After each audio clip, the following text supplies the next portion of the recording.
Ayden, just once your first season was over and you kind of self-evaluated, what did you feel like the spring needed to be for you?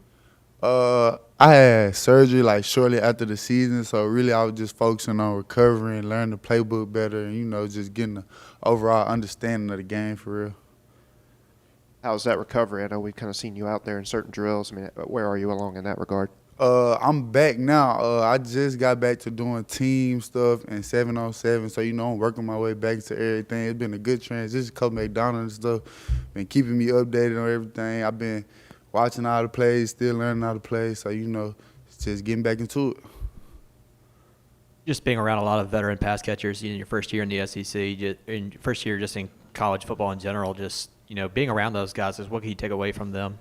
Man, shout out to them guys, especially D-Wade, Trey, and all them. Like, I really was just trying to be a sponge. I'm up under them at practice trying to see, what certain releases they do, what they do to get open. And they really taught me a lot my first year, especially D-Wade. We had talks a lot. Like, I even go to his house and he'll just tell me. We'll watch film. We'll do little stuff like that. He helped me out a lot.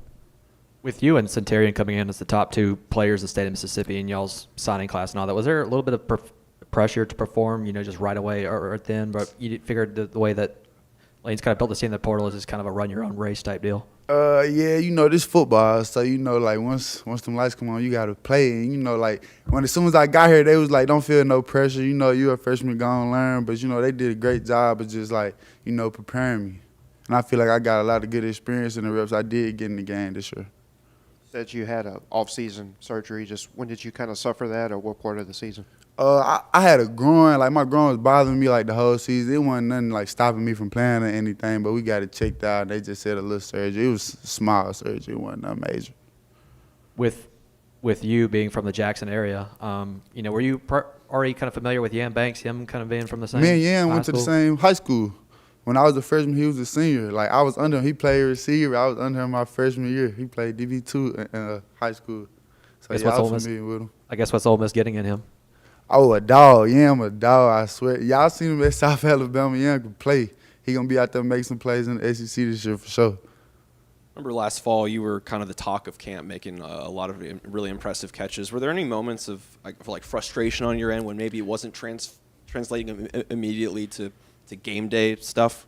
At first it was. I was like, just itching to get out there and really show what I can do. But it was really like, all right, so I'm not out there right now. Like, what can I learn? What can I do to prepare myself from next year when I do get my opportunity?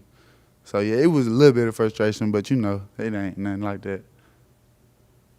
Is it like seeing Caden kind of take that big step towards the end of the season and how he kind of shined in that? Oh, man, Honeycomb, he stepped up. When J.Y. had the injury, he stepped up. Like, he ain't had no problem. Man, Honeycomb, that's my guy. Like, he really did step up, and he balling right now. So it's really exciting to see. I love when my guys doing good because, when the whole room doing good, everybody in the room want to, show what they can do, show their skills and stuff like that. So, it just brings more energy to the room.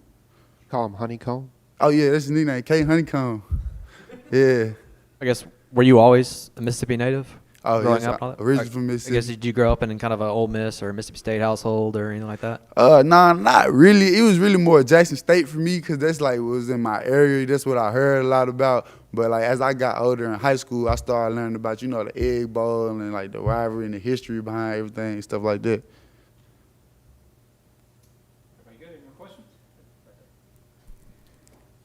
Ayden, what's the mindset for you right now after still a lot of veteran guys in that wide receiver room? Just kind of where's your head at with what your role is going to be this year? Really, my role come in and compete. I mean, I understand there's veteran guys in the room. I'm still gonna learn from them, but at the end of the day, like this football, so we all competing to get out there on that field. My mindset is one track, get on the field. I asked Caden this last week. I'm curious. I mean, I think some other people in your position maybe might be tempted by the transfer portal with all those veterans. Why weren't you? I actually had to talk with Honeycomb about that too, because you got to realize, like, stuff we learn in here, like, it's really like the NFL. So, like, with guys coming in, it's going to be like that when we go to the next level. So, as long as we stay here, learn everything we need to do, compete here, when we get to the next level, it's going to be, like, no problem. Like, guys coming in and out, that don't worry me. As long as I put my work in, God going to take care of the rest. You don't have to answer this, but my curiosity's killing me. Why did Honeycomb become his nickname? You'll have to ask him. I heard Honeycomb. We was in like high school. We was at a camp together, and everybody was calling him Honeycomb. Cam Newton started that nickname for him, and it just caught fire. Gotcha. Yeah.